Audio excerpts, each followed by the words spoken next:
자, 우리 지난 금철에 이어서 오늘도 같은 본문이지만 또 하나의 중요한 주제로 오늘 약속의 자리 베델이라는 제목으로 함께 은혜를 나누겠습니다.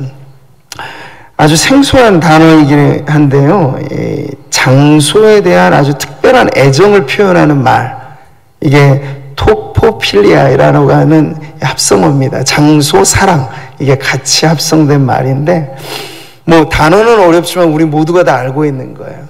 우리 성도님들이 예배당에 거의 보시면은 지정석 아닌 지정석들에 앉아 계시거든요. 네, 그 자리에 뭔가 안정감이 있어요. 그리고 우리가 좀 외근을 한다거나 멀리 떠나갔다 이제 돌아오면, 저만 해도 그래요. 남쪽에서 올라오면 남구미 IC쯤 들어오면 왠지 모를 안정감이 생겨요. 북쪽에서 내려오면 구미 IC만 딱 들어오게 되면 야, 이제 살만하다, 그런 마음이 든단 말이죠. 정부 치고 제가 살기 전에 구미는 그냥 고속도로 통과하는 지대였거든요. 근데 애정이 생긴 거예요. 사랑이 생기고. 더더군다나 우리 예배당에 대한 성도들의 사랑은 무엇과도 사실 바꿀 수 없는 사랑이죠. 그러니까 하나님께서 이 공간감이라고 하는 것을 우리 사람들에게 갖게 하신 것은, 그러니까 지금 우리는 평면의 시대를 사실 살고 있거든요. 온라인에 이 간접화된 이 모든 것들을 그렇게 다 소비하고 참여하고 그렇게 살아가는데, 이 코로나 시대에 더더군다나 예배도 다 이제 완전 평면, TV나 모니터나 스마트폰으로 체험하는 이런 시대에서 공감감이 사라져버리고 있어요. 그래서 성도들이 1년 남짓 사실 드물게 때로는 낯설게 예배당에 못 나오신 분들은 이제 예배당에 매우 낯설게 여겨지는 참 기이한 시대에 우리가 지금 접어들었다 하는 것이죠.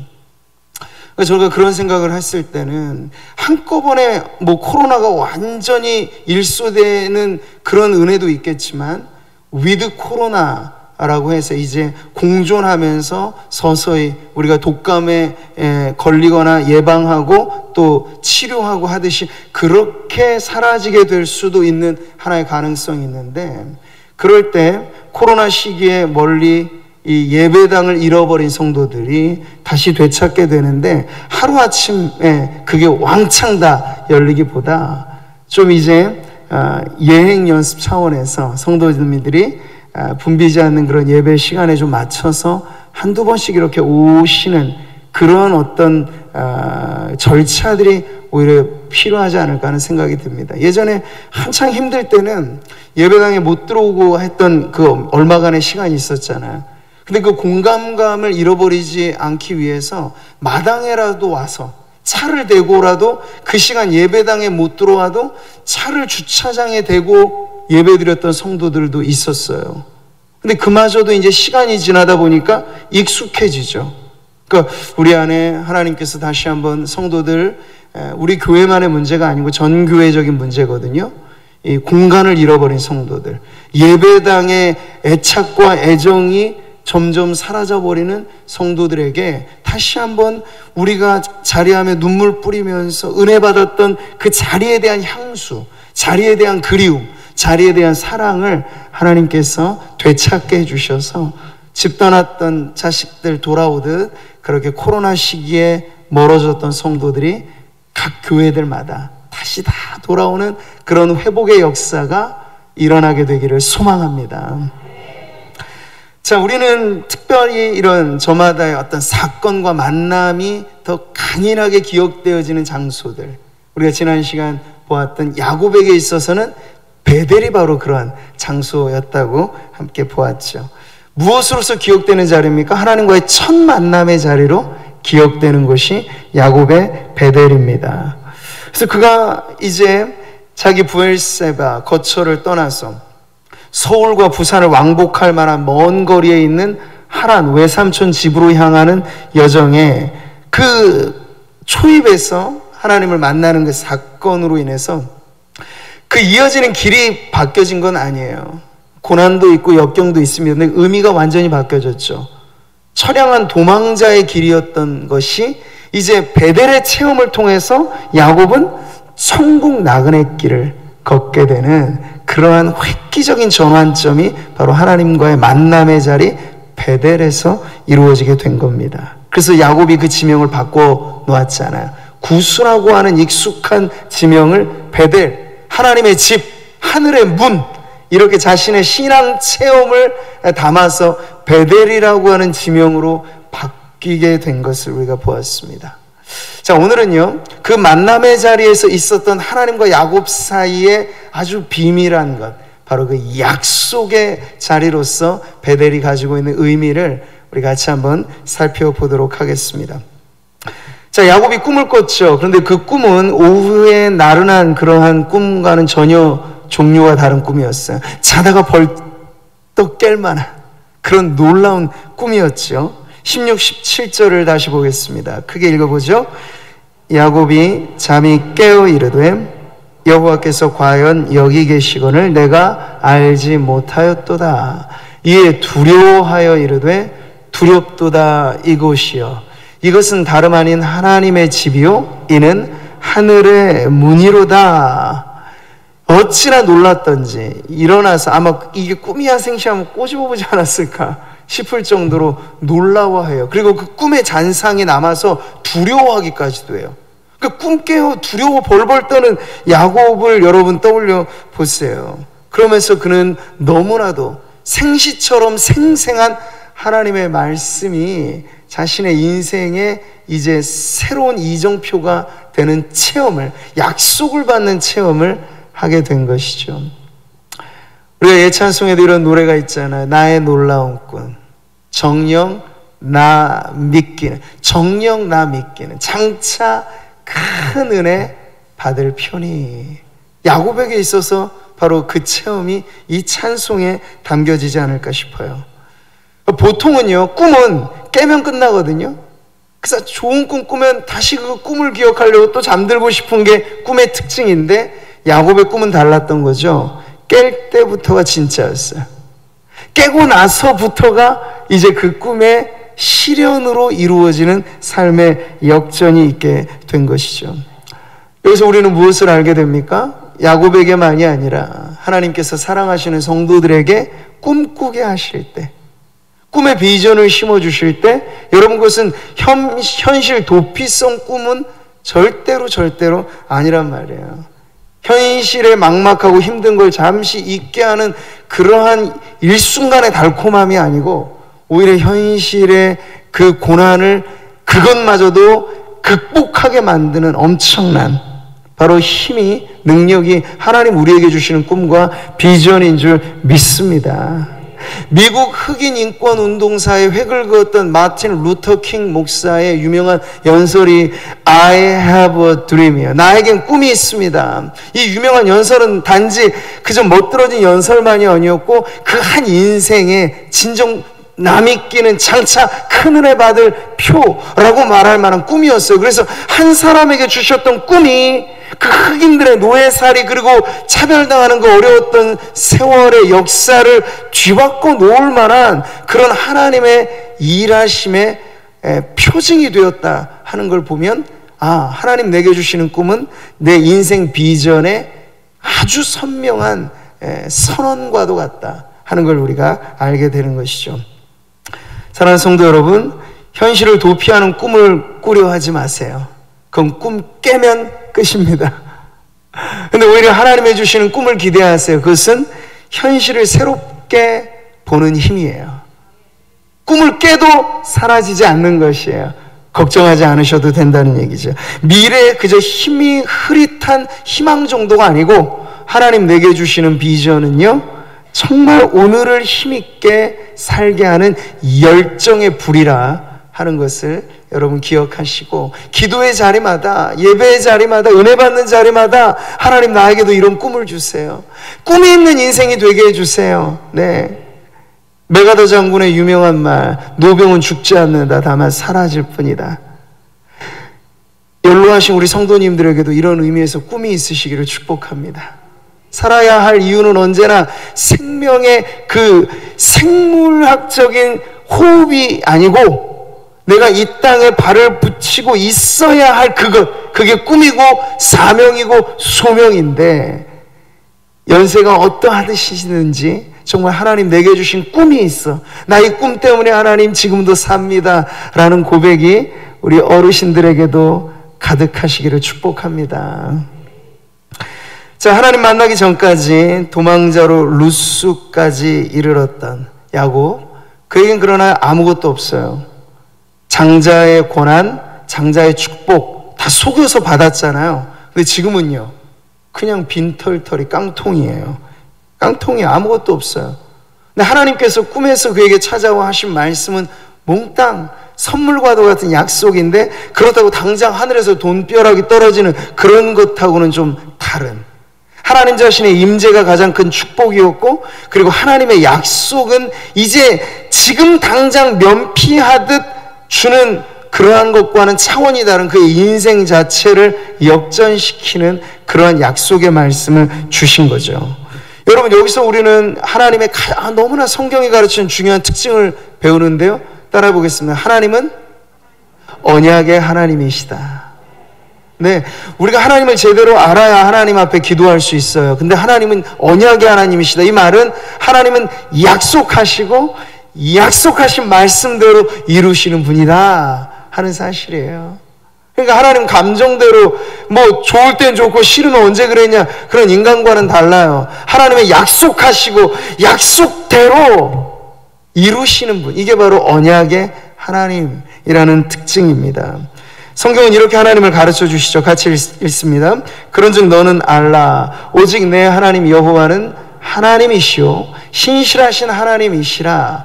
그를 사랑하고 그의 계명을 지키는 자에게는 천대까지 그의 언약을 이행하시며 인애를 베푸시되. 할렐루야. 네, 여러분, 천대라고 하는 거 셀 수 있습니까? 그건 거의 무한에 가까운 거예요. 우리 대수 지금 한 가족 옹기종기 모여도 많아야 3대 4대잖아요 근데 하나님께서, 우리 성도들이 오해하고 계신 건 그거예요. 십계명의 앞부분, 나를 미워하는 자의 죄를 갚되 아비로부터 자녀까지 3, 4대까지 이르게 하거냐, 그것에 너무 주목해서 뭐 가정에 흐르는, 가게 흐르는 저주라느니 뭐느니 이런 것 때문에 막 두려워했던 시절이 있었어요. 근데 더 중요한 건 뒷부분에 있어요. 미워하는 자의 죄를 하나님께서 응징하시죠. 그러나 사랑하는 자에게 주신 언약은 그것과는 비교할 수가 없어요. 3, 4대가 뭐예요? 1000대까지 이르는 하나님의 축복이 바로 이 언약에 담겨 있는 것을 여러분 믿으시기를 바랍니다. 우리 성도님들 가운데 신앙 1대가 계십니까? 두려워하지 말고 걱정하지 마세요. 여러분이 아브라함과 같이 신앙의 초석을 놓는, 내 가문에, 내 집안에 그런 역할을 한다면 그 뒤로 1000대를 여러분 꿈꾸시기를 축복합니다. 조상으로부터 지금까지 4대 5대, 그것이 여러분에게 정말 가문의 영광이고 자랑인 분들도 계시겠죠. 그러나 이것이 다가 아니에요. 3, 4대가 뭐예요? 이루 헤아릴 수 없이 수많은 믿음의 자손들이 바로 내 뒤에 뒤따라서 일어나리라 하는 그러한 소망에 찬 약속을 하나님께서는 이미 우리에게 주셨습니다. 그 약속 붙잡고 살아가는 것이 바로 언약의 하나님을 믿는 믿음이에요. 기도에는 바로 이런 믿음이 필요한 것이고요. 참, 언약이라고 했을 때 가장 중요한 특징은 쌍방적인 의무입니다. 그래서 옛날 하나님께서 아브라함에게 이것을 가르쳐 주실 때 쪼갠 고기 사이로 지나가심으로써, 그게 당시에 고대 사회에 있었던 언약의 방식이었어요. 그래서 이건 아주 엄격한 맹세거든요. 둘 중 하나라도 이 약속을 깨면 이 고기를 쪼개어 죽인 것처럼 그렇게 내가 그 대가를 치르겠다라고 하는 아주 엄숙한 서약의 표시이기도 했습니다. 이게 바로 쌍방간의 의무로서의 언약인데, 문제는요, 하나님과 우리에도 이와 같은 특징이 있는데, 문제는 인간의 죄인됨의 이 모자람과 연약함이 하나님 앞에 이행해야 할 약속이 있음에도 불구하고 우리 편에서 다 그것을 지키지 못해요. 그래서 이 이후로, 아담이 범죄한 이후에 하나님의 언약은 어떻게 우리들에게 성취되냐면 일방적이라 할 만큼 은혜로운 언약으로 맺어지게 되는 거예요. 우리들에게 명령하시고 우리에게 지킬 것도 주시지만 그것의 조건하고 그것의 기대어가 아니라 하나님께서 그것까지도 책임지시면서 내가 널 끝까지 사랑할 거야, 내가 너를 한 번 구원한 너의 인생 영원까지 인도할 거야 라는 그런 하나님의 일방적이라 할 만큼 이 구속 언약은 아주 강력한 하나님의 약속이 담겨져 있는 것이라고 할 수 있어요. 여러분, 베델의 약속은 바로 그런 측면이 있습니다. 하나님께서 조건을 붙인 건 야곱이에요. 근데 하나님께서는 다른 어떤 조건이 없이 야곱에게, 아브라함에게 주셨던 그 어마어마한 축복을, 거의 동질의 약속을 야곱에게 다시 주신다는 거죠. 13절 14절입니다 같이 읽겠습니다. 시작.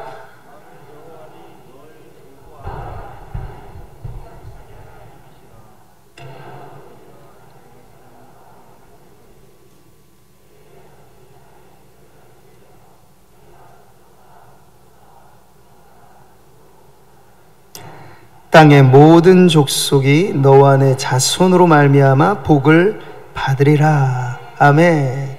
여러분, 이게 얼마나 귀한 약속인지 몰라요. 창세기 12장에 아브라함을 신앙의 초대로 불러내실 때, 야곱에게는 할아버지잖아요. 아브라함, 믿음의 조상 아브라함에게 주셨던 약속이 지금 야곱에게 그대로 전수되어지는 장면을 보고 계신 거예요. 그때까지만 해도 하나님이 야곱에게 자신을 계시하실 때 뭐라고 소개했죠? 나는 아브라함의 하나님이요 이삭의 하나님이라 말씀하셨는데, 이제 이 언약에 야곱이 동참하게 되니까 그 다음부터 하나님에 대한 소개는 누구까지가 포함될까요? 야곱까지가 포함된, 그래서 공식적인 하나님의 명칭이 아브라함의 하나님, 이삭의 하나님, 야곱의 하나님으로 소개되는 거거든요.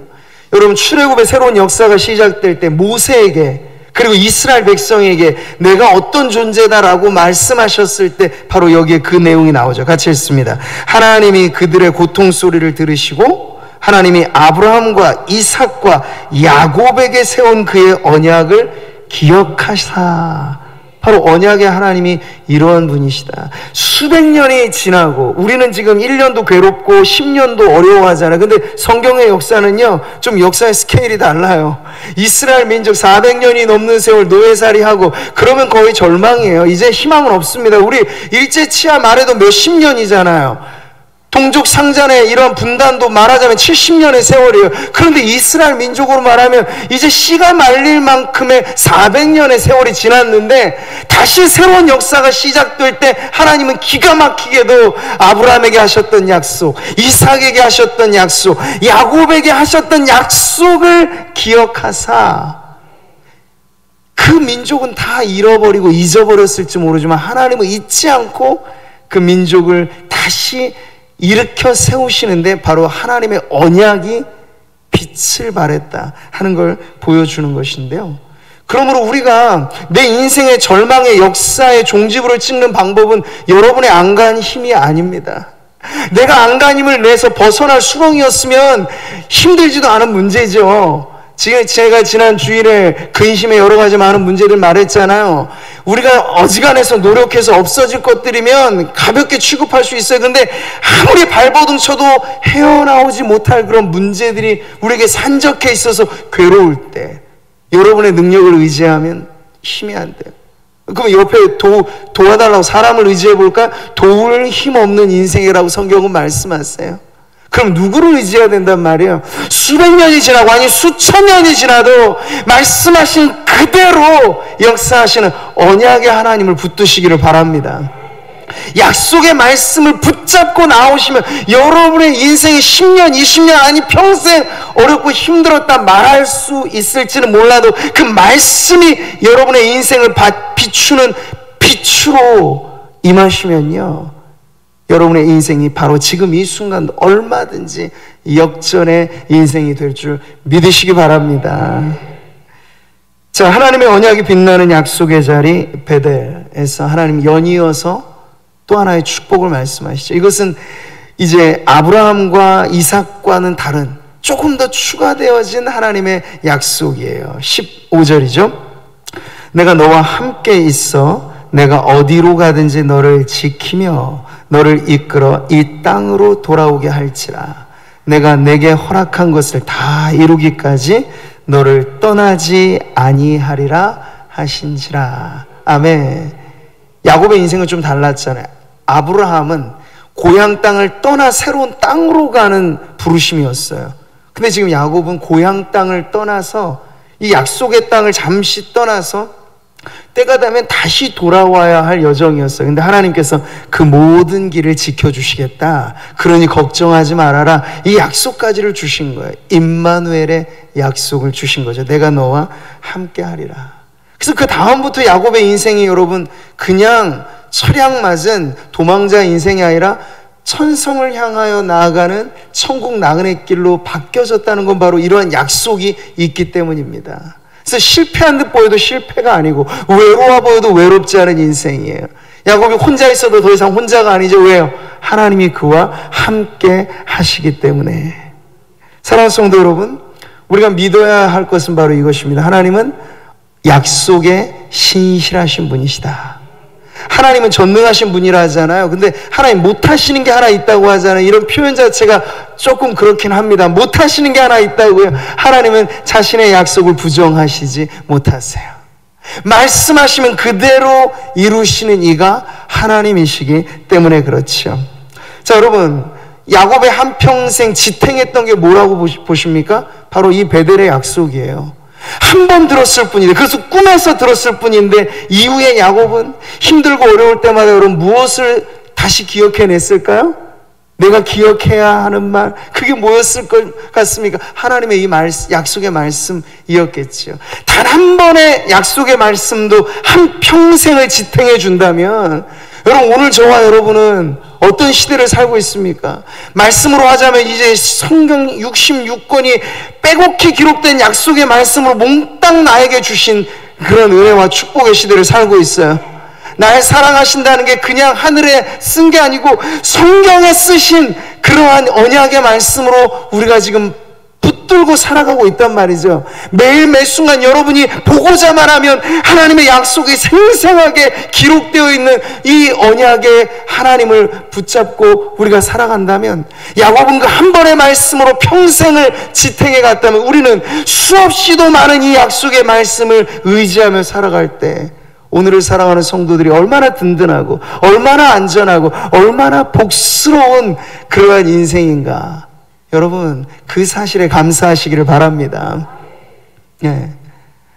우리는 지금 예수님 이후에 그것도 모든 언약이 예수 그리스도로 성취되고 이제 가장 결정적인 하나의 예언은 주님 다시 오실 그날만 빼놓고 모든 것이 성취되어진 그런 시대를 살고 있어요. 그러니 여러분, 우리의 크고 작은 우리의 인생이라 말하지만 하나님이 이미 큰 틀에서 당신의 역사를 이루시고 우리를 그 무대 위에 부르신 그런 인생으로서 우리가 겁먹을 게, 염려할 게, 걱정할 게 무엇이겠습니까?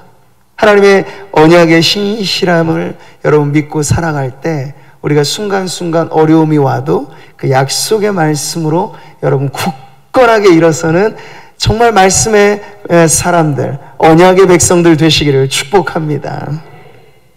자, 마지막 세 번째는요, 이제 이 약속의 자리로서의 베델이 하나님에게만 의미 있는 자리가 아니라 야곱에게도 의미가 있는데, 야곱이 여기서 무언가 하나님 앞에 드리는 것이 있습니다. 그는 엄청난 약속을 들었습니다. 깜짝 놀랄 만한 어마어마한 약속이죠. 그 약속을 들을 때 야곱이 어떤 생각이 들었을까요? 야, 나 같은 사람에게 이 어찌도 하나님께서 이와 같이 엄청난 은혜를 주시는가 하는 그런 마음이 들지 않았겠습니까?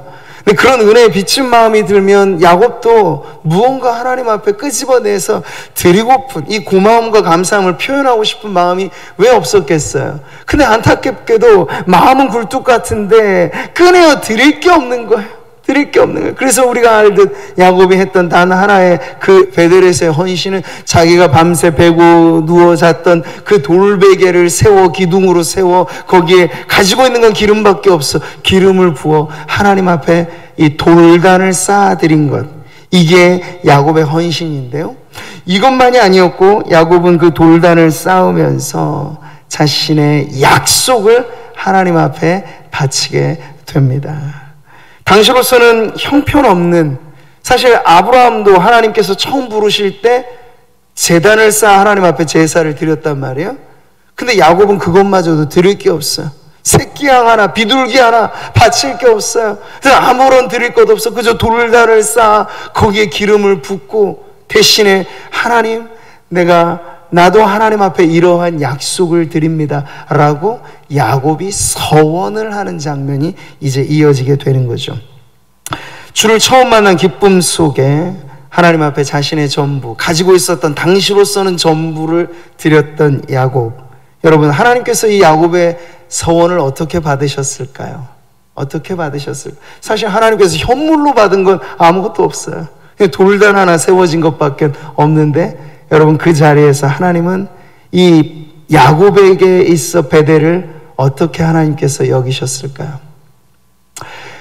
예수님께서 언젠가는 이 헌금함에 많은 이들이 와서 헌금하는 장면을 눈여겨보셨던 그런 장면이 나옵니다.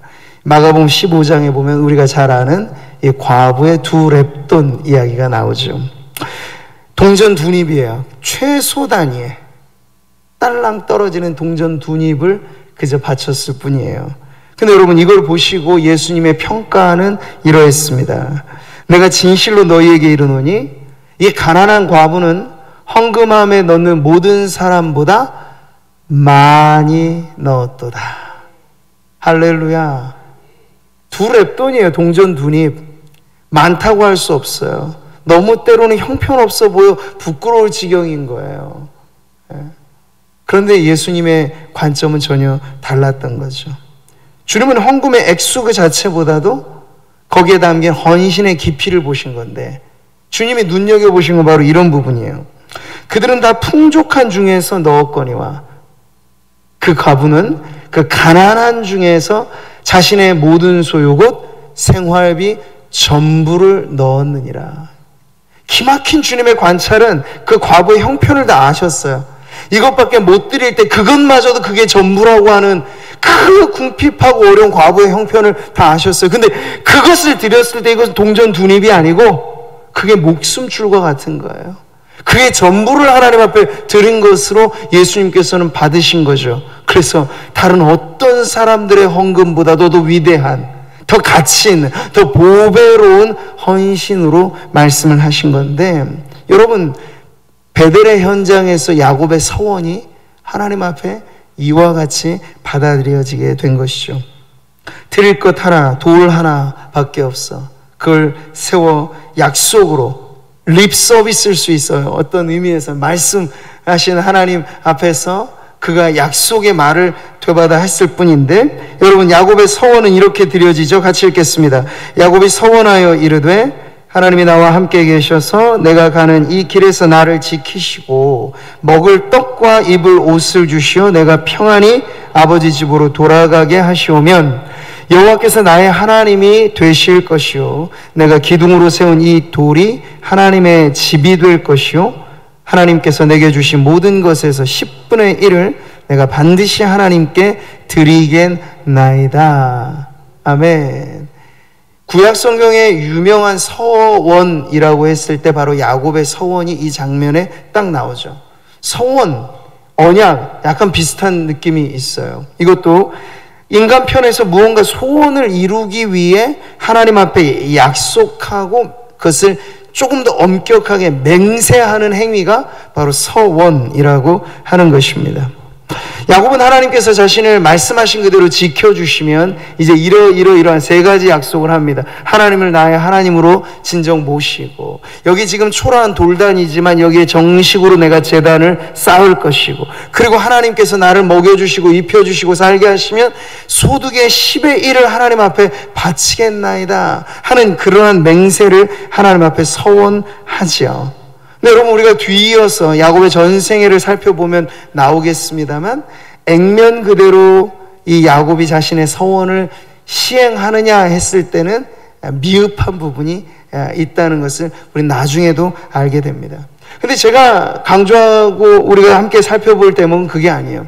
지금 우리가 야곱을 이해해야 될 부분, 야곱은 이제 막 하나님을 만난, 말하자면 초신자격인 그러한 상태라고 볼 수 있겠어요. 그래서 그가 자다가 벌떡 깰 만한 놀라운 꿈을 꾸고 하나님의 위대한 약속을 듣고 그 앞에서 드렸던, 자기도 내가 하는 이 말의 의미가 정확히 뭔지 혹은 모를 수도 있었을 그 자리에서 그렇게 고백했던 서원을 우리가 액면 그대로 이행하느냐 마느냐에 있어서는 조금 부족함이 보일 수 있고, 그 방식 자체도 조금은 거래적이고 조건적인 서약이기도 합니다. 이 모든 게 다 지금까지 살아왔던 야곱의 태생이 붙어 있는 거예요. 제가 지난 말씀드렸죠? 야곱의 생애, 지금 베델의 체험에 이르는 정도쯤에 그의 나이는 젊은 나이가 아니에요. 70대 중반 정도를 넘어선 나이란 말이죠. 근데 그때까지 몸에 붙어있던 야곱의 습성은 늘 거래해서 뭔가를 얻는 거예요. 형과도 팥죽 한 그릇으로 거래하고 아버지도 속여서 뺏어내고, 이 거래가 습관이 되어져 있는 그 평생에 하나님을 만나서 그의 소원마저도 하나님 내게 이러이러하게 해주신다면 나도 이러이러한 것을 바치겠나이다. 이 거래적인 방식의 소원이기도 합니다. 이런 부분들이 우리의 연약함으로 보여지게 되지만, 여기서 우리는 그가 자신이 지금 경험했던 처음 만난 하나님 앞에서 드렸던 그 순수한 마음의 열정만큼은 우리 하나님께서 얼마나 기쁘게 받으셨는가 하는 것에 눈여겨보아야 되는 거죠. 그래서 훗날 야곱도 잊고 살았던 세월이지만 하나님께서 다시 야곱을 불러내실 때 어디로 부르시냐면 베델로 부르세요. 너 그때 나랑 약속하지 않았니? 나는 그거 잊지 않고 기억하고 있는데 너가 이제 그 약속대로 베델로 다시 올라왔으면 좋겠다. 하나님이 기억하시는 야곱의 서원이라고 하는 것은 그만큼의 순수함과 그만큼의 자발성. 이 밤에 누가 있습니까? 누가 눈여겨보는 사람도 없어요. 기록되었으니 우리만 알고 있는 것 뿐이에요. 야곱은 누가 의무지어지지도 않고 이렇게 하라고 시키지도 않았는데 자발적으로 하나님 앞에 이 서원을 바쳤다, 드렸다 하는 점에서 순수한 믿음이었다 하는 것을 우리는 긍정적으로 평가할 수 있습니다. 자, 야곱의 이 약속이 우리에게 가르치는 바, 우리도 말하자면 야곱을 탓할 건 없어요. 저나 우리 성도님들이나 하나님 앞에 조건적인 약속 안 하며 신앙생활 하시는 분들이 어디 있습니까? 하나님 이러이러해, 우리의 기도의 대부분의 틀은 하나님 이러이러해 주시오면 제가 이러이러한 것으로 하나님 앞에 바치리이다 한단 말이죠. 근데 그게 부도수표가 될 때가 많다는 얘기죠. 연초에는 얼마나 많은 약속들을 해오셨어요. 연말 연초 우리는 늘 긴장 어린 그 예배 때 서약을 합니다. 헌신을 다짐합니다. 근데 그게 뭘 했는지조차도 연 중간 정도 오면 흐물흐물해지고요. 우리가 하나님 앞에 엄숙하게 임직하면서 무릎 꿇어 서약한 것은 또 얼마나 많이 있습니까? 해마다 임직하고 해마다 임명하고 했을 때 하나님 앞에 서약했던 것 얼마나 많이 있습니까? 야곱은 이 한평생 드렸던 단 한 번의 약속을 제대로 이행하느냐 마느냐를 가지고 우리가 따질 게 못 된다는 거야. 우리로 말하자면 더 많은 날, 더 많은 것들을 하나님 앞에 말씀으로만 드렸지 그것이 우리에게 이행되지 못할 때가 너무나 많았던 것을 알 수 있어요. 그러나 하나님께서 무엇을 보실까요? 완벽하게 그것을 이행했느냐, 그 기준 앞에 서면 아무도 하나님 앞에 설 사람은 없어요. 우리는 완전하기를 추구하지만 완전하지 못하기 때문에 내 입의 말이 말하면 즉시 실행된다, 이건 하나님이 하시는 일이라 인간은 연약해서 내가 약속한 말도 지키지 못할 때가 있어요. 근데 그럴 때마다 우리가 다시 베델의 약속을 기억해야 했던 야곱처럼 우리가 하나님 앞에 드렸던 내 순수한 신앙의 약속, 그걸 잊고 살아서는 안 된단 말이에요. 이행을 하는데 조금 부족함이 있고 우리가 까먹을 때도 있고 조금 더 이렇게 하나님 앞에 100을 바치리라 했는데 50 드리고 면피할 때도 있겠지만 그럴 때마다 다시 한번 기억해내야 된다는 거예요. 하나님은 약속하신 그대로 그 아들도 아끼지 않고 나에게 주셨건만 내가 하나님 앞에 은혜 받은 자로서 약속했던 나의 베델에서 하나님 앞에 고백했던 이 약속에 내가 얼만큼 신실하게 성실하게 살아가고 있느냐가 우리의 신앙을 점검하는 기준이 되어야 할 줄 믿습니다. 오늘 베델의 메시지는 바로 그것이요. 이 약속의 자리에서 하나님께 위대한 언약을 들었을 뿐만 아니라 자신의 순수한 신앙으로 하나님 앞에 약속했던 야곱처럼 오늘을 살아가는 성도들에게도 저마다 하나님 만난 자리에서, 은혜 받은 자리에서 잊고 살 뿐, 우리가 하나님 앞에 약속한 것을 하나님은 잊지 아니하시는 그 순수한 여러분의 신앙의 약속, 소원, 그것이 무엇이든지 여러분 다시 기억하시기를 바랍니다. 우리가 미끄러진 자리가 있다면 바로 그 자리거든요. 하나님과 새끼손가락 걸듯 약속했던 그것, 하나님은 지키셨는데 나는 지키지 못하는 약속 무엇 있는가? 그게 우리의 삶의 변질이고 그게 우리의 삶의 연약함이라면 다시 한번 하나님 앞에 우리가 기도하기를, 하나님이여, 주님은 한 번도 나를 실망시키신 적 없으시건만 나는 주님 앞에 왜 이토록 매일 아침에 한 말 다르고 저녁에 하는 말 다르고 연초에 하는 말 다르고 연말에 하는 말 다르고 이렇게나 불신실한 인생으로 살아야 하겠습니까? 주여 나를 불쌍히 여기사 나도 주님 닮은 신실함으로 하나님 앞에 약속한 그대로 살아내는 성도가 되게 하옵소서. 오늘 이 밤 그것이 우리의 기도의 제목 되기를 바랍니다. 우리가 언제까지 살지는 모를 인생입니다.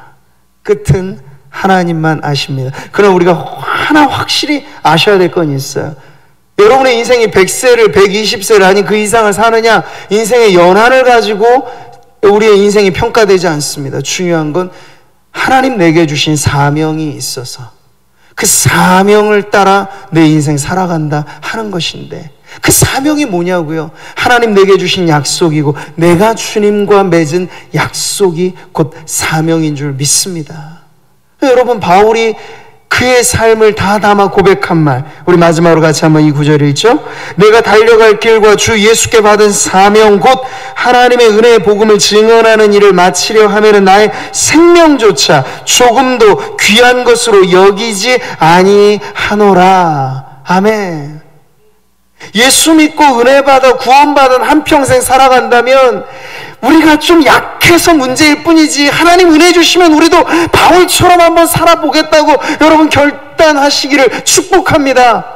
인생의 끝을 시간의 종결로가 아니라 사명의 끝으로 완수하고자 하는 그 열정이 우리의 인생을 새롭게 하고 살아야 될 이유가 있게 만드는 그런 성도가 되시기를 축복합니다.